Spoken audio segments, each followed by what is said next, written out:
Thank you for joining us. I want to begin by acknowledging the terrible impact that the COVID epidemic has had on our patients and our communities, and the incredible contributions and frank heroism that frontline healthcare practitioners have exhibited. I also want to acknowledge that COVID has changed the way we disseminate science within the scientific community. And so today we're going to talk about the results of one of Boston Scientific's most important clinical trials, the Pinnacle FLX trial, the Watchman FLX device, which was presented in a virtual late-breaking clinical trial session at the virtual scientific sessions of the Heart Rhythm Society. I'm Dr. Ken Stein. I'm the Chief Medical Officer for Rhythm Management at Boston Scientific, and I'm pleased to be joined today by Dr. Ian Meredith.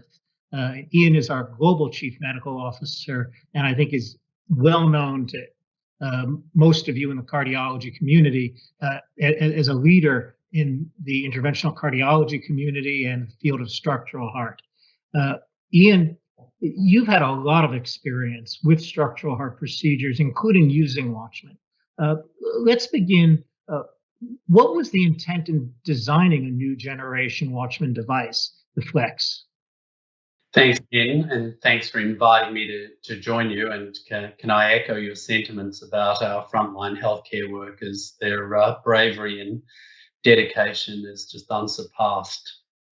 So, as you mentioned, we're here to talk about the Watchman FLX device, and this, of course, is built on the most studied and most implanted left atrial appendage device used in the world, Watchman. And it was designed to advance procedural performance and safety while expanding the treatable patient population. It was designed with the intent of making it easier to deploy and recapture, and thereby potentially reducing procedural complications. The key features are that there's a closed distal end, as you know, which improves the deployment stability, and there are other features, slightly more conformable, so better sealing, and of course there's a greater size range as well, so that you can actually treat a greater range of anatomy. So they're the sort of key features behind the design goals. Now, Ken, we are very excited to review the Pinnacle FLX US IDE trial results, which, as you mentioned, a late-breaking clinical trial in the virtual HRS science program. You, of course, were very deeply involved in the design of this study, and I'd love it if you could outline the design for us and put it into context. Sure, Ian. The Pinnacle FLX trial was fundamentally designed to establish the safety and the effectiveness of the Watchman FLX device. And so we evaluated both peri-procedural safety and effectiveness as defined as adequate left atrial appendage closure at 12 months. The study itself enrolled 400 patients at 29 different U.S. sites.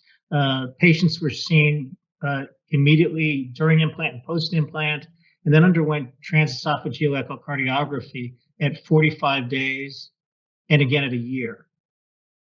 The inclusion criteria for the trial were similar to those in most of the other Watchman clinical studies to date, with the notable exception of the ASAP-2 trial, in that it includes high-risk patients with non-valvular atrial fibrillation who were deemed able to take a short-term course of oral anticoagulation, in this case with a NOAC, following the implant.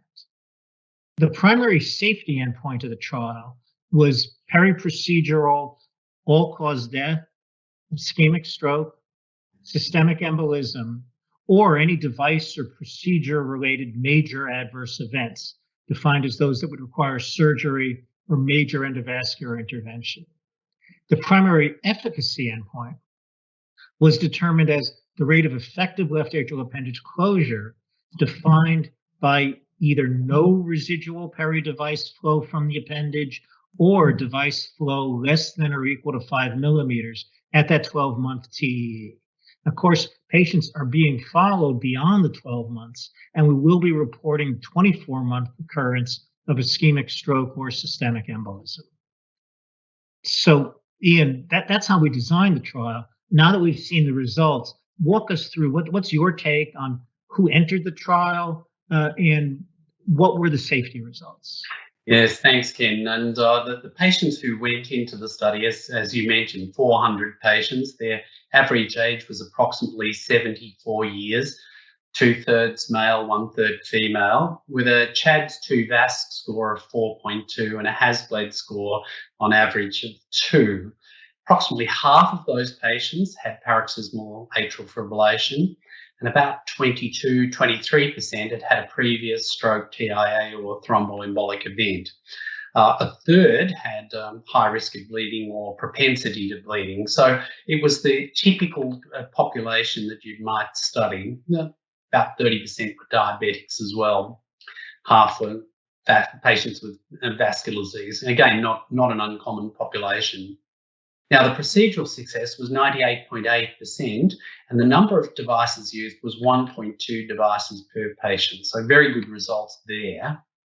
Now, this slide shows the primary safety endpoint, which, as you mentioned before, is a composite endpoint of all-cause death, ischemic stroke, systemic embolism, and device or procedural related events. And as you can see from the left-hand panel here, that actually occurred in 0.5% of the patient population. And this, of course, was compared against an objective performance criteria set at 4.2%. Now, how do we come up with that 4.2%? Well, it was data derived from the original PREVAIL and CAP2 studies, which had similar safety endpoints, plus a delta margin to make 4.2%.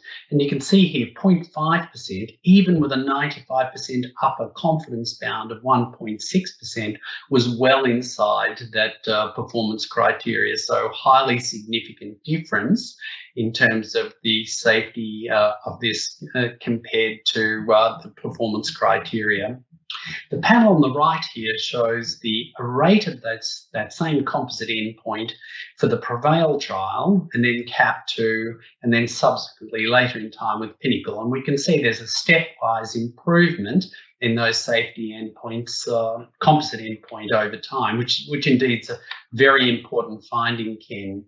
The key things, I think, that in the 7-day window of that safety endpoint, as you said, discharged 7 days, we saw no pericardial effusions, no all-cause mortality, and no device embolizations. So the entire endpoint was actually driven by 2 peri-procedural ischemic strokes, post-procedural ischemic strokes at 0.5%. So overall, incredibly good result for a safety endpoint.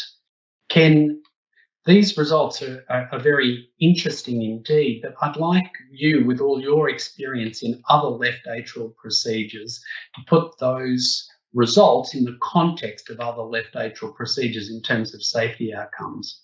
Yeah, thanks, Ian. And I think it's as you said, I mean, these really are incredible safety results. And, you know, of course, you always want the safety results to be zero, but you know, perfection is a goal that's, you know, generally not attainable. But I just think if you look at this in the context of other trials of left atrial appendage closure or other procedures that are done in the left atrium, like atrial fibrillation ablation, you know, I know of no other procedure of comparable complexity done in the left atrium with safety results that are as good as the results were in this trial in this population.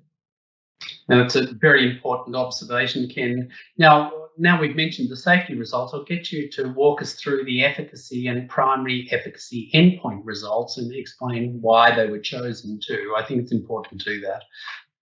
Yeah, you know, I said you can't attain perfection, but we actually did. I'm very proud of this result. As you said, nearly 99%, 98.8% of the patients were successfully implanted. And of the patients who were successfully implanted, 100% had effective left atrial appendage closure at that 12-month transesophageal echo. Again, it's a result that just is outstanding from our point of view. Why was that the primary endpoint? We are, as I said, going to be reporting on 24-month clinical outcomes. But the primary endpoint of left atrial appendage closure really gets at the mechanism of action of the device. The device reduces the risk of stroke only by sealing the left atrial appendage. And we've got a huge body of evidence from prior research with the earlier generations of the Watchman device that are clear that as long as patients get adequate seal, and adequate seal has always been defined in our trials as having no leak or less than or equal to 5 millimeters of leak by TEE, that as long as you have adequate seal, that Watchman does effectively reduce the risk of stroke in high-risk patients with non-valvular AF who have reasons to seek an alternative to oral anticoagulation. And therefore, as we worked with FDA to design this study, we decided that directly measuring the ability to seal the appendage was the right way to directly measure efficacy of the device. Thank you. That's a very clear way you presented that. Ken, there's one other important nuance, and you did mention it before, but I want to re-emphasize this here. This is the first Watchman trial to use NOAC as the post-procedural anticoagulant strategy, as opposed to previous trials that have used vitamin K-dependent antagonism. So I think it's worth getting your commentary on that as well. We thought it was important to study the use of the NOACs specifically as post-procedural anticoagulation. And, as you look at these really exquisitely good results, both for safety and for efficacy, I think what they demonstrate is that in this patient population, the NOACs are appropriate to use as peri-procedural anticoagulation with the FLX device. Yeah, no, that's very good to know because it's clearly a popular strategy, isn't it? So, Ken, top 3 takeaways that you'd like to share with your colleagues? Yeah, Ian, I think that sometimes you say the data speak for themselves and they don't. I think in this case they do. Again, first, safety of only 0.5% major safety events peri-procedurally, really as good or better than anyone could have hoped for. Second, strong procedural success. 98.8% of the patients were able to be implanted acutely with the Watchman FLX device. And most important, then those patients who were successfully implanted, 100% of them had adequate seal of the left atrial appendage at 12 months. No, that's a very good point. So I think it really does validate the design goals of Watchman FLX, the early safety results being so good, the strong procedural success results, and indeed, as you said, 100% sealing at 12 months. Importantly, this data also supports our investment in clinical science and building the appropriate body of meaningful evidence for Watchman and Watchman FLX. And as you know, we are embarking on the Champion AF trial, which is a head-to-head trial of Watchman FLX versus NOAC in 3,000 patients, randomized patients, for those CHA2DS2 greater than CHA2DS2 for men and greater than CHA2DS2 or equal to CHA2DS3 for women in 150 sites across the globe. We're very much looking forward to this study. It is indeed a different type of study for us.